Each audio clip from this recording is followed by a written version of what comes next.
Olá, pessoal, tudo bem com vocês? Aqui é o professor Alisson, de História, e eu gostaria de conversar a respeito da semana 2 do primeiro PET, referente ao terceiro ano do ensino médio. Após a independência, em setembro de 1822, houve a aclamação, a sagração e a coroação de Dom Pedro I como imperador do Brasil. Por que imperador e não rei? O rei, ele governa territórios, digamos, delimitados. E o império, o imperador, ele governa extensões maiores de terras. Aqui no Brasil nós tínhamos as províncias e o Dom Pedro, ele governa a partir da corte do Rio de Janeiro todas essas províncias como um imperador.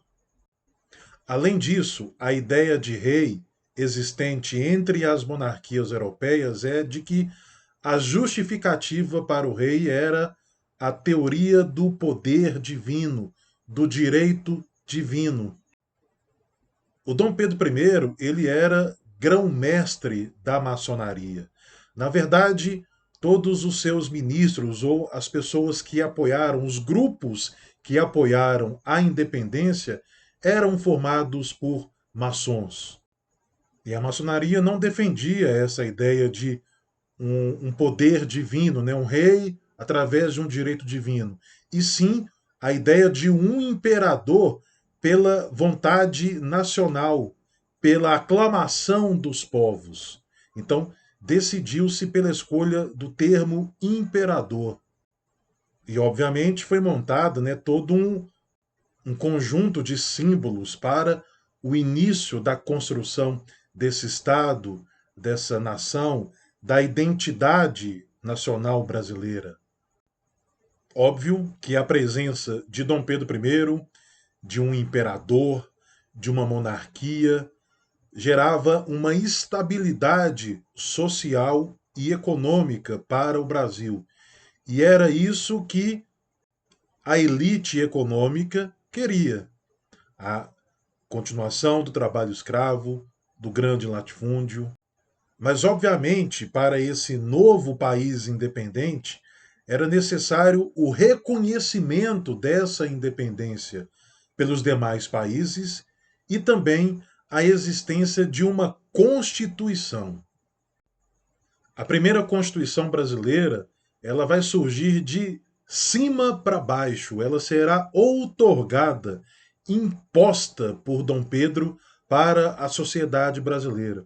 E nós vamos entender o porquê e quais os significados dessa primeira Constituição para o Brasil.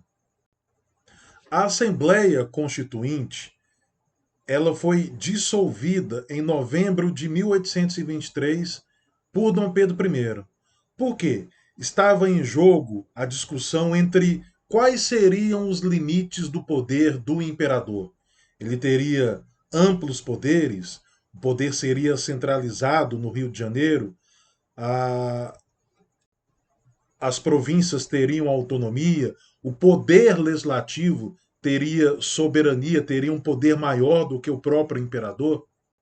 Então, nessa discussão entre os limites do poder do Dom Pedro I, ele dissolve, né, a Assembleia, ele manda fechar as tropas imperiais. Elas prendem, né, os deputados, ou uma série de deputados, e o Dom Pedro I ele convoca alguns ministros, né, e políticos para redigir uma nova Constituição brasileira. E essa primeira Constituição ela foi outorgada, o termo outorgada é imposta. Foi imposta por Dom Pedro em 25 de março de 1824. Entre as principais características da Constituição de 1824 estava a concentração dos poderes nas mãos do imperador através do poder moderador. Essa palavra, né, esse termo moderador, moderar, moderado, lembra algo tranquilo, né? Alguém que está ali mediando alguma discussão. Mas não era bem assim. O artigo 98 estabelecia o seguinte: o poder moderador é a chave de toda a organização política e é delegado privativamente ao imperador, como chefe supremo da nação e seu primeiro representante, para que incessantemente vele sobre a manutenção da independência, equilíbrio e harmonia dos mais poderes políticos. Então você tem um poder executivo, legislativo, judiciário e um quarto poder, um poder que estava acima dos outros poderes, e ele era exclusivo do imperador. Ele poderia fechar o parlamento ou decretar eleições quando ele bem entendesse. Era ele que escolhia os presidentes das províncias, que seriam hoje os governadores estaduais. Era ele que escolhia os promotores, os juízes, né, do poder judiciário. O poder moderador garantia ao Dom Pedro I o poder de ser infalível, ou seja, ele não cometia falhas. E ele não poderia ser julgado por nenhum erro. O erro seria sempre de algum outro, de um ministro, por exemplo. Uma outra característica era o chamado voto censitário. Então você precisava ter uma certa renda anual. Para você ser eleitor de paróquia, você precisava ter no mínimo 100 mil réis de renda anual. Você tinha o direito para eleger representantes que eram os eleitores de província. Esses precisavam ter 200 mil réis de renda anual. Então, o voto ele era censitário e ele era indireto.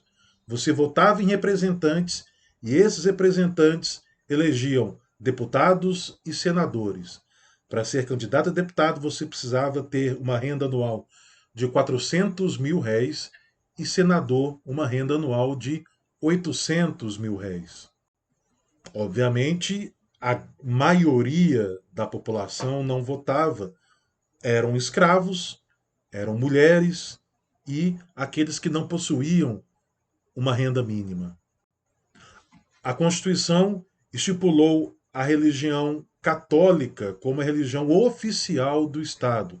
Na verdade, a igreja estava subordinada ao Estado, uma vez que a Dom Pedro I também era garantido o padroado e o beneplácito.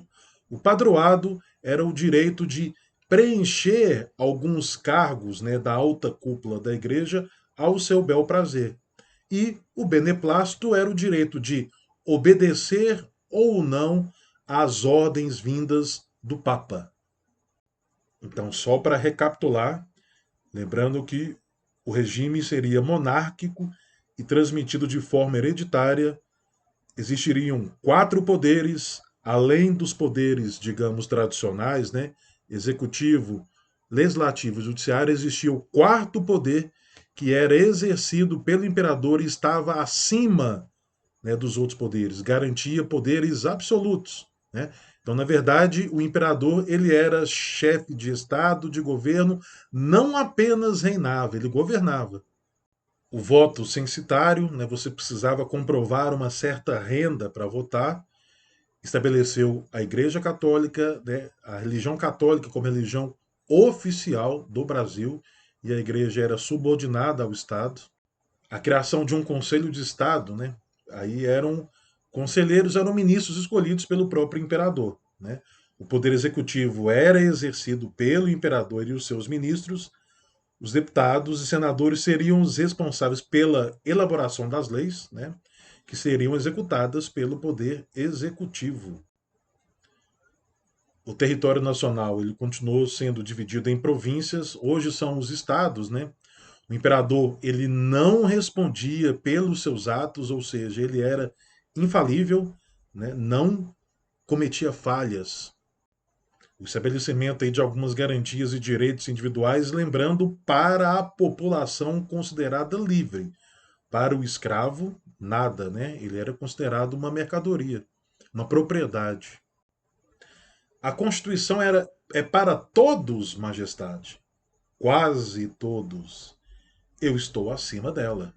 Não se esqueçam, então, né? A Constituição que por mais tempo perdurou no Brasil, que é a Constituição de 1824, vai até 1891, né? Ela garantia ao imperador poderes ditatoriais. Pessoal, né, espero que esse vídeo tenha contribuído, tenha ajudado vocês. Eu vou postar no Google Sala de Aula um texto complementar para auxiliar nas atividades e também para uma melhor compreensão deste tema. Beleza? E é isso. Até a próxima.